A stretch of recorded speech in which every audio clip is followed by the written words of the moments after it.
Oke, saya mulai saja ya. Bismillahirrahmanirrahim. Assalamualaikum warahmatullahi wabarakatuh. Waalaikumsalam warahmatullahi wabarakatuh. Waalaikumsalam warahmatullahi wabarakatuh. Oke, alhamdulillah. Hari ini adalah pertemuan ke-7. Jadi minggu depan adalah UTS ya. UTS soalnya di e-kampus.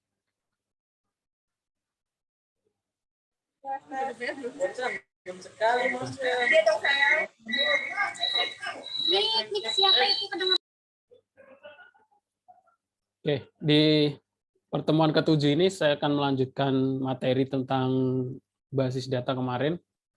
Kemarin kita sudah bahas tentang mengenai kemarin hak akses ya, atau privilege.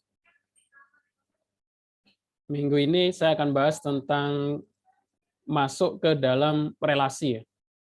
Makanya disebut DBMS, Database Management Relational System.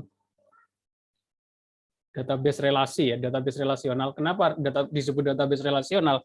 Karena SQL, MySQL atau MariaDB ini antar tabelnya itu berelasi. Apakah ada sistem database yang antar tabelnya nggak berelasi? Ada. Mungkin NoSQL dan lain sebagainya. Konsep lain ada. Tapi di mata kuliah ini kita akan bahas tentang DBMS ya, relasi database relasional. Artinya adalah tabel-tabelnya itu saling berelasi. Maksudnya saling berelasi itu apa? Maksudnya saling berelasi itu adalah saling berhubungan. Relasi itu artinya berhubungan. Maksudnya bagaimana? Nanti kita akan bahas di pertemuan hari ini, termasuk nanti akan saya tanyakan tentang implementasi relasi antar tabel di dalam UTS ya. Nah, ini sangat penting karena saya lihat banyak mahasiswa. Apa dimatiin?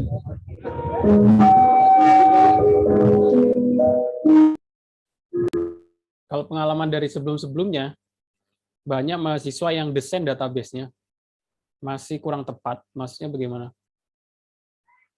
Database relasional itu artinya adalah tidak boleh ada data yang disimpan 2 kali. Nah, itu namanya redundansi. Yang boleh disimpan 2 kali itu apa? Yang boleh disimpan itu adalah primary key-nya.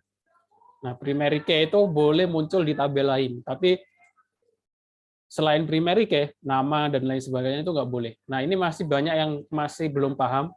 Kalau saya lihat di mahasiswa sebelumnya, masih belum paham tentang implementasi relational database. Jadi saya harap sih ini diperhatikan. Karena seharusnya sih nggak susah gitu ya, Mas, desain database itu. Nah, relasi antar tabel itu dibagi menjadi 3 yang paling umum. Ada one-to-one, one-to-many, many-to-many. Nah, ini nanti kalian akan paham kalau sudah diimplementasikan ke dalam aplikasi ya, 3 macam relasi tabel database. Kenapa kita harus bedakan one-to-one, one-to-many, many-to-many? Nanti hubungannya nanti ketika kita ingin join tabel. Ketika kita ingin join tabel, maksudnya apa? Menampilkan 2 tabel secara bersamaan dalam satu query.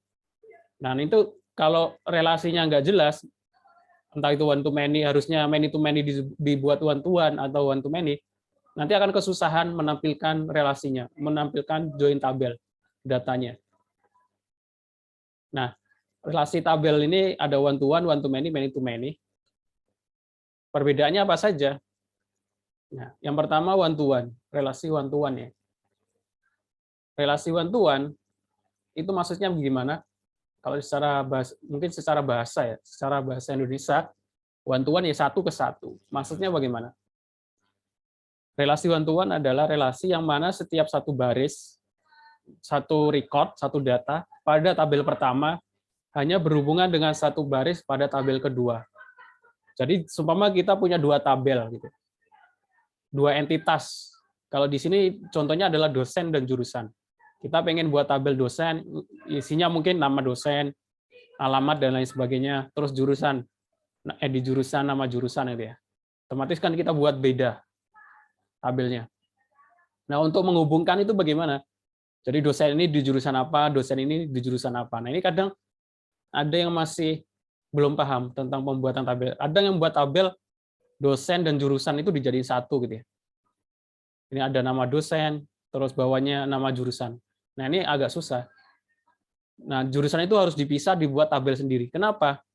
Kalau ini nggak dipisah, nanti jurusan ini kita menyimpan data berkali-kali dengan nama yang sama gitu ya. Tapi kalau kita pisah menjadi tabel tersendiri, kita hanya nyimpan sekali jurusan informatika gitu ya. Terus ID-nya 1. Jadi ketika ada dosen baru, ID dia jurusan apa? Informatika, ID-nya 1. Kita nulis 1 gitu ya. Bukan nggak berkali-kali menulis informatika.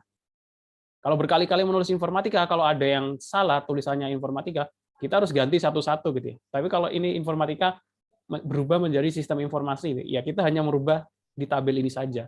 Nggak perlu merubah semua record di tabel dosen. Nah, untuk membedakan mana yang jadi tabel, mana yang bukan, itu biasanya apakah dia itu acuan, entitas tersendiri, atribut, atau bukan. Jurusan itu kan acuan, atribut. Jadi di sini ada dosen dan jurusan. Nah, relasinya itu apa? Kita lihat. Apakah satu baris dalam data dosen ini dia bisa memiliki berapa jurusan gitu.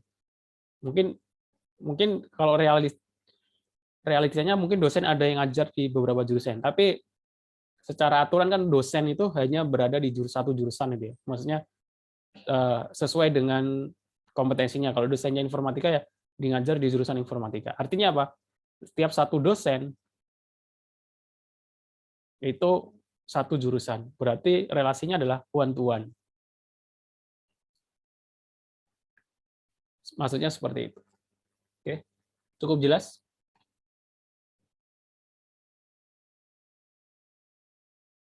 Jelas, Pak.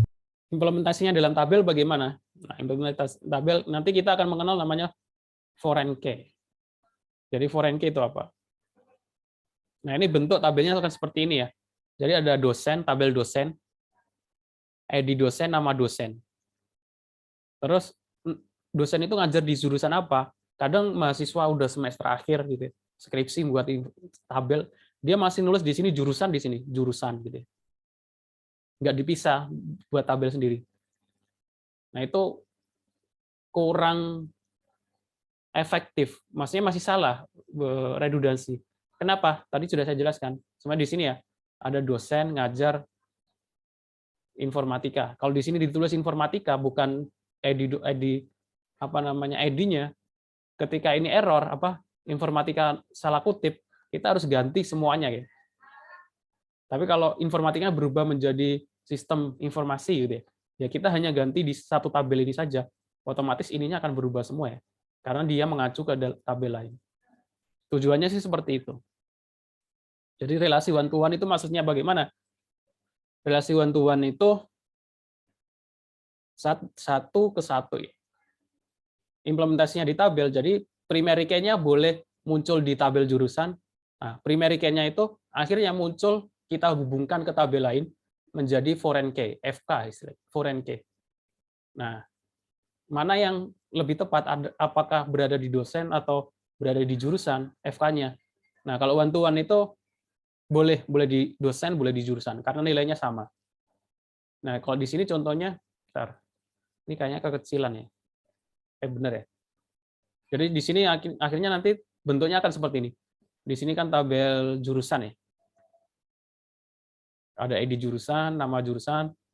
Nah, di sini ID dosen. Di sini ada ID dosen, nama dosen. Artinya, bentar, ini harusnya kurang tepat ini. Harusnya ID dosen, nama dosen, di sini ID jurusan gitu ya. Jadi dosen ini ngajar di jurusan apa, tapi disimpannya bukan dalam bentuk nama jurusannya, tapi disimpannya adalah ID-nya, primary key dari ID jurusan. Nah, itu disebut foreign key. Foreign key itu apa? Foreign key itu adalah primary key dari tabel lain yang muncul di tabel sebelahnya. Nah, itu disebut foreign key. Terus ada relasi one to many. relasi one to many dari bahasa secara bahasa kan satu ke banyak gitu ya. Satu ke banyak artinya apa? Contohnya satu rekod di tabel A itu bisa banyak muncul di tabel B.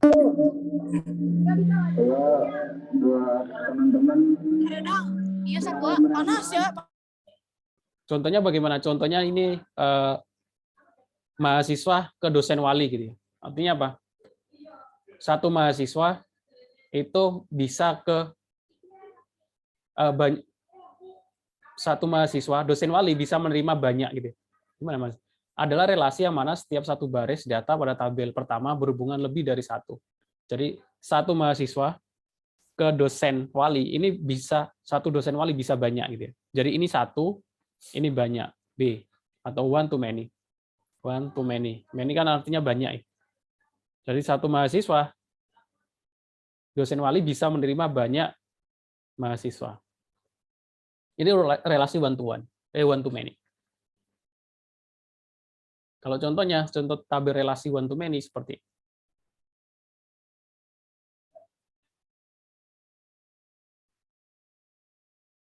Nah, kalau relasi one to many, foreign key-nya atau ed foreign key-nya, maksudnya primary key yang muncul di tabel lain, harus berada di yang lebih banyak atau berada di many gitu ya. Di sini. Ini kan mahasiswa dosen wali. Ini foreign key, ed dosen wali, ngambil dari sini. Jadi id mahasiswa, nama, alamat, dosen walinya siapa gitu. Satu ini Dwi Eskom. Jadi nggak boleh nama, alamat, terus dosen walinya ditulis nama dosen wali di sini. Nanti kita akan banyak Dwi gitu ya. Jadi Dwi ini ada, nanti Dwi ini aja. Jadi kalau Dwi-nya itu ganti nama, ya kita harus ganti satu-satu. Itu akan merepotkan. Berbeda kalau yang disimpan adalah dosen wali ID 1 gitu ya. Jadi kalau Dwi ini ganti nama, ya yang kita ganti cuma Dwi ini aja. Otomatis yang di sini ikut berubah semua karena di sini adalah mengacu dari tabel dosen wali. Jadi yang disimpan adalah ID-nya. Seperti itu. Oke.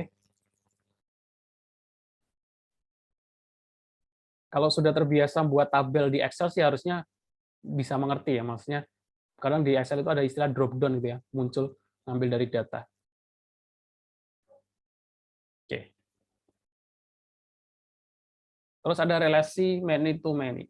Relasi many to many adalah relasi yang mana setiap satu atau lebih dari satu baris dari tabel A berhubungan dari satu atau lebih satu baris di tabel A, gitu. Di tabel B.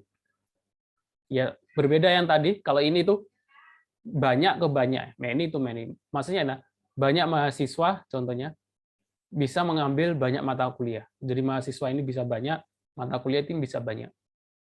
Ini biasanya kita terjadi di penjualan, tabel penjualan gitu. Pembelian transaksi istilahnya.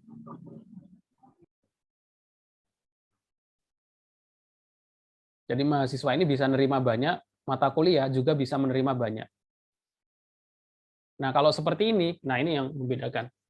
Kadang ada yang mahasiswa yang dianggapnya itu kalau main itu seperti tadi hanya yang muncul ada foreign key. Enggak ya. Kalau relasinya itu many ini yang membedakan supaya apa?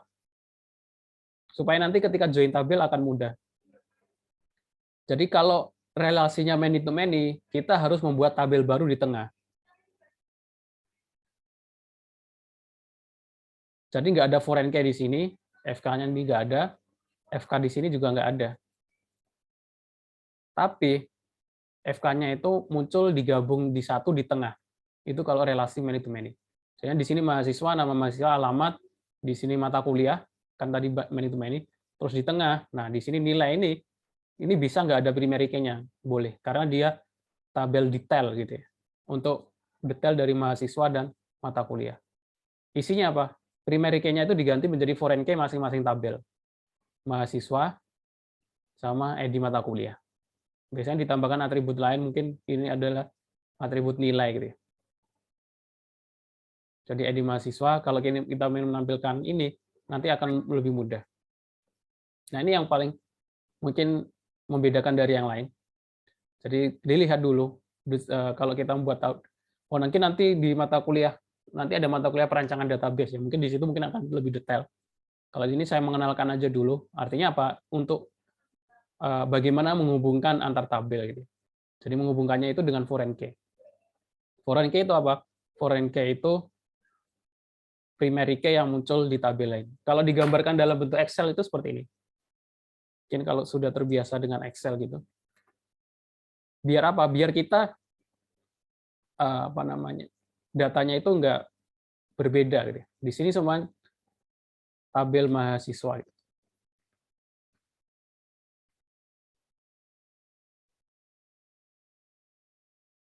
Dia ada ID, nama, alamat. Kalau tadi di sini mahasiswa fakultas, ID fakultas. Cuma ini satu, saya perbesar dulu ya. 1, 2, 3.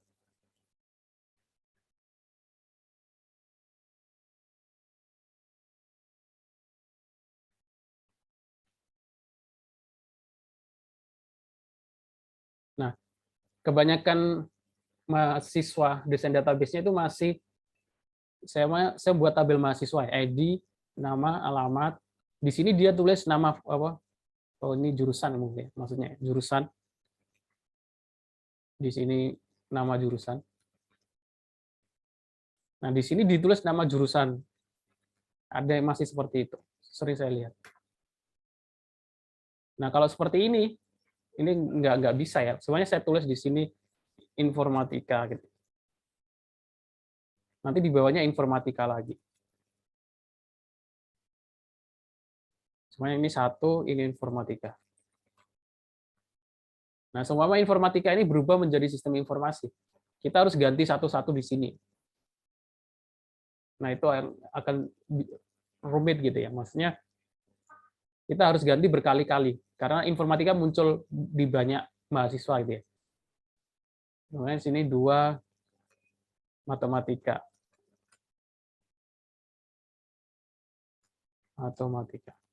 Berbeda kalau yang saya simpan di sini adalah ID. Ini 1, 1, 2 gitu ya.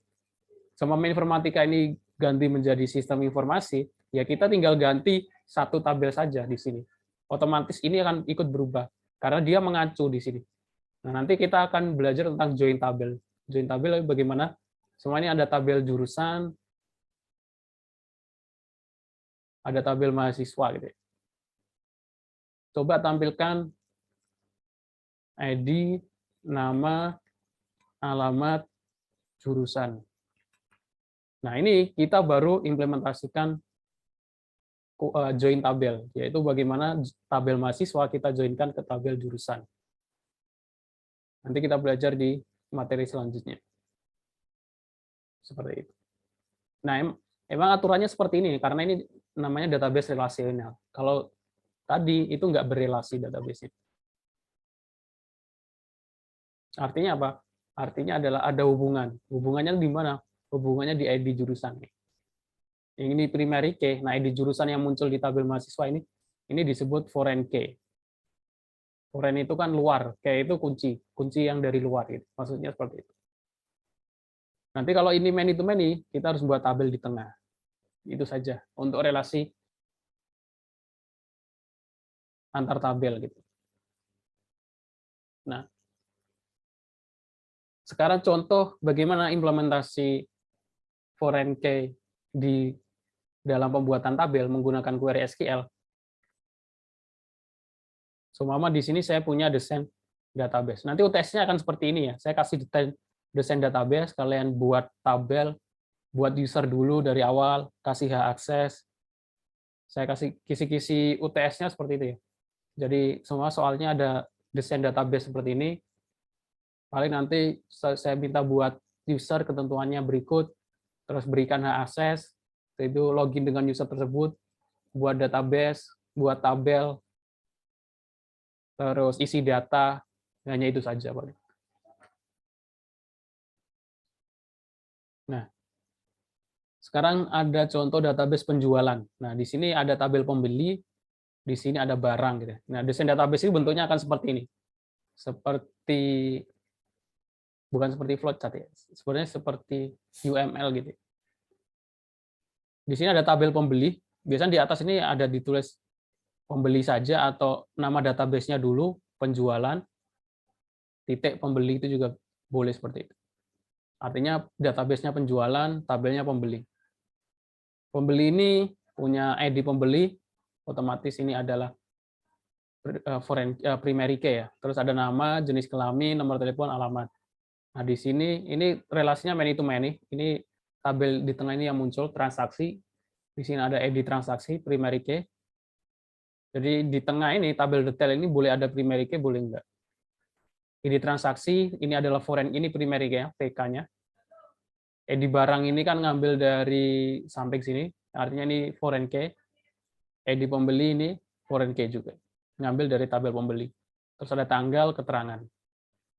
Terus ini ada tabel barang. Nah, cara buat foreign key bagaimana?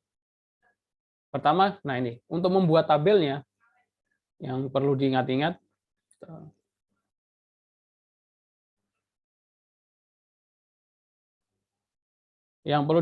adalah kita harus buat dulu yang tabel utamanya gitu ya. Termasuk nanti ketika ngisi data. Jadi kita kalau buat tabel, kita buat tabel pembeli dulu sama buat tabel barang dulu. Nanti yang ada foreign key-nya yang terakhir. Sama, kalau kita ngisi data pembeli dulu, ngisi data barang dulu, baru kita ngisi data yang di tengah. Kenapa? Karena ID barang ini nggak boleh, ini kan harus diisi. ID barang ini harus ada di tabel pembeli. Semua di tabel pembeli ada, ID barang ini harus ada ID barang di tabel barang. Semuanya saya input ID barang 001. Terus input data di transaksi 002 gitu ya. Nggak ada, nanti akan error karena 002 nggak ada di ID barang. Jadi harus sesuai.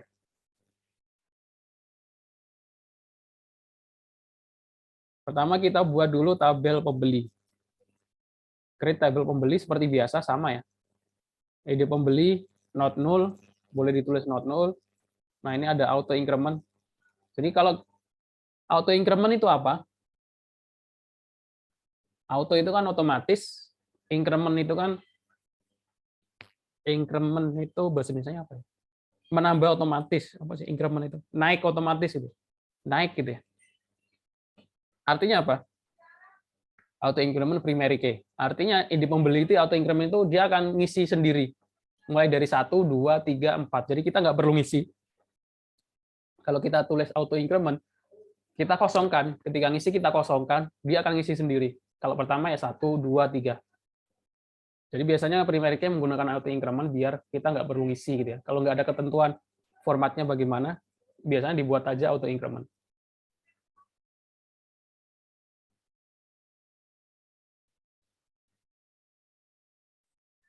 Nama pembeli varchar not null. Nah, not null itu kita bisa isi, bisa enggak. Gitu.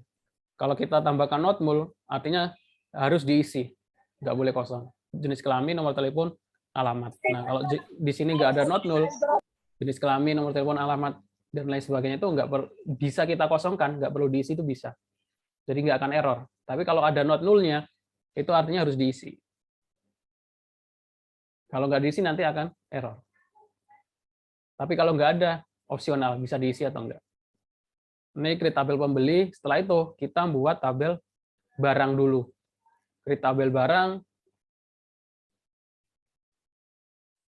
ID barang, nama barang, harga, stok.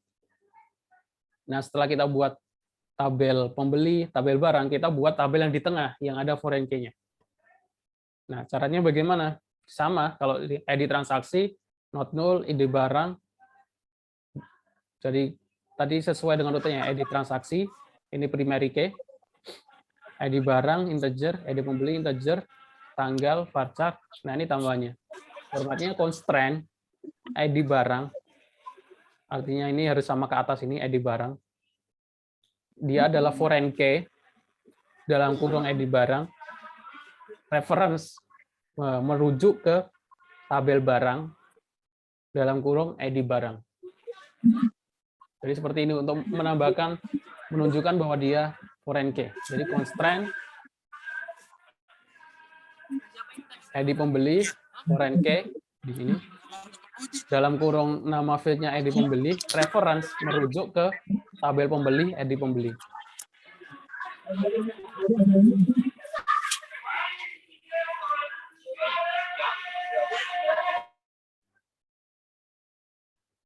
Ini yang mungkin yang ideal, maksudnya yang best practice ya, yang sesuai referensi. Itu ada yang lebih pendek.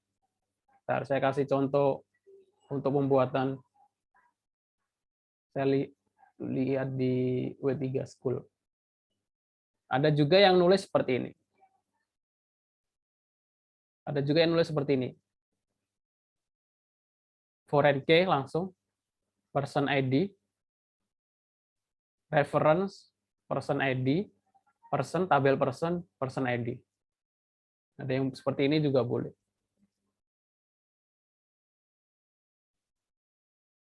Nah, kalau seperti ini, jadi kita sudah buat ID barang. Kalau kita describe tabel transaksi,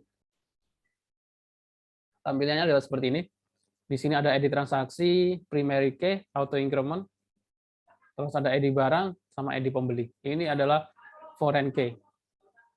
Tanggal, date, keterangan. Oke. Bisa dimengerti? Ada yang mau ditanyakan?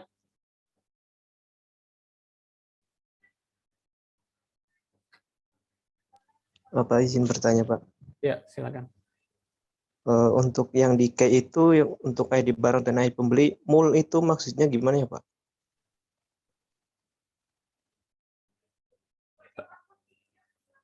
Mul ini kepanjangannya, saya juga kurang tahu.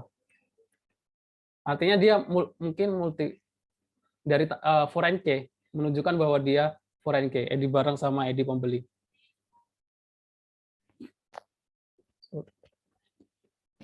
Seperti itu ya. Nah, kalau kita insert data di tabel transaksi tadi, kita nulis ID barangnya harus mereferen di ID barang di tabel barang gitu ya. Nggak boleh ngarang gitu ya. Maksudnya kita isi ID barangnya 001. Tapi di tabel barang itu nggak ada ID barang 001. Nanti akan error gitu ya. Paham maksudnya nggak? Kalau digambarkan di Excel sih lebih mudah. Gambarnya seperti ini. Kita buat tabel mahasiswa, terus tabel jurusan. Nah, kita harus ngisi jurusan dulu ini. Kita harus ngisi jurusan dulu. Kenapa? Karena di sini kan ada ID jurusan yang harus kita isi. Nah, kalau di sini nggak ada, kosong, nanti akan error. Sebenarnya saya buat data baru gitu ya. 4, nama mahasiswa Budi, alamat Bekasi. Terus kita tulis ID jurusan 4 gitu. Nah, di sini nggak ada ID jurusan 4 di tabel jurusan, dia nanti akan error. Jadi harus ada di tabel jurusan. Makanya kita harus isi dulu jurusan gitu ya. Baru kita ngisi mahasiswanya dulu. Karena mahasiswa mereferen ke jurusan. Ya bisa aja kita ngisi ini mahasiswa, tapi ini kita kosongkan. Baru kita ngisi ini, baru kita tambahkan. Itu juga bisa. Biasanya kalau error ya seperti itu. Kalau kita udah terlanjur ngisi ini, terus ini kosong, maksudnya kita udah terlanjur ngisi tabel mahasiswa, kelupaan ngisi tabel jurusan, ya kita isi dulu, tapi ID-nya kita kosongkan. Habis itu kita tambahkan ID jurusan, terus kita menggunakan alter, update, tambahkan ID jurusannya. Seperti itu.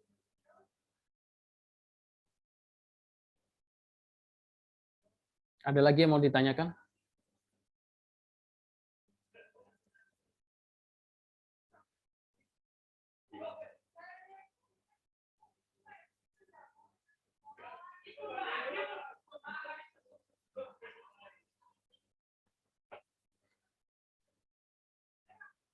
Ada yang mau ditanyakan?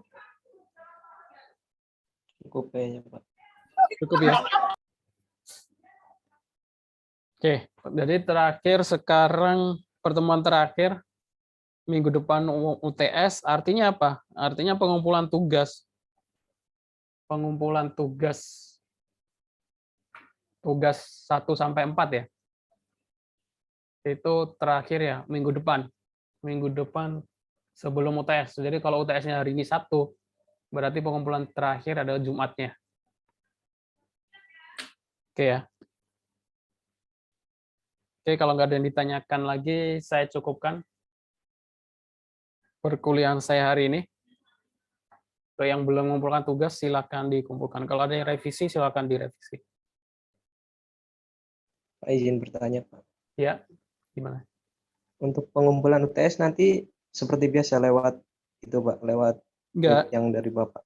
enggak. Kalau UTS sama UAS, kalau UTS sama UAS itu di e-kampus ya, karena nanti kan ada hubungannya sama pembayaran. Kan itu ada persyaratan. Kalau belum bayar kan nggak bisa mengikuti UTS ya, otomatis untuk apa namanya menyeleksi itu kan lewat e-kampus. Jadi pengerjaan UTS sama UAS di e-kampus, pengumpulannya juga di e-kampus. Seperti itu ya.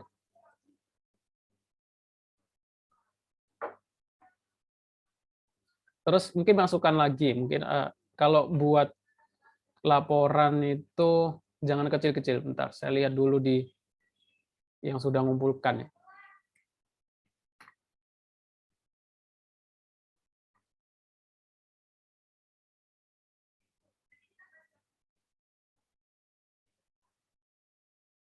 Ada yang mengumpulkan tapi gambarnya kecil-kecil. Kalau bisa, jadi teksnya diperbesar. Kalau nggak kelihatan. Saya nggak bisa baca. Bentar.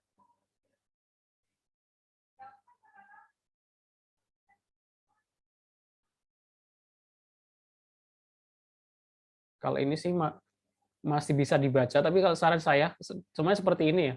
Yang di screenshot itu yang teksnya saja. Karena ada yang seluruhnya jadi teksnya nggak kebaca. Jadi kalau bisa, ini juga agak masih bisa dibaca sih. Ntar saya lihat yang kecil-kecil siapa ya, lupa sih.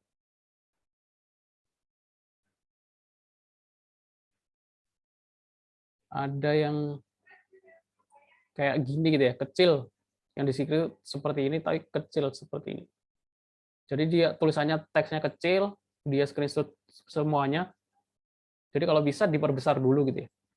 Nah, terus satu screenshot. Biar itu saja sih masukannya. Oke, terima kasih yang sudah datang. Kalau ada pertanyaan lain nanti boleh ditanyakan di grup ya. Oke, kalau ada salah kata, saya mohon maaf. Assalamualaikum warahmatullahi wabarakatuh. Waalaikumsalam warahmatullahi wabarakatuh. Waalaikumsalam warahmatullahi wabarakatuh. Terima kasih, Pak. Terima kasih, Pak. Ya.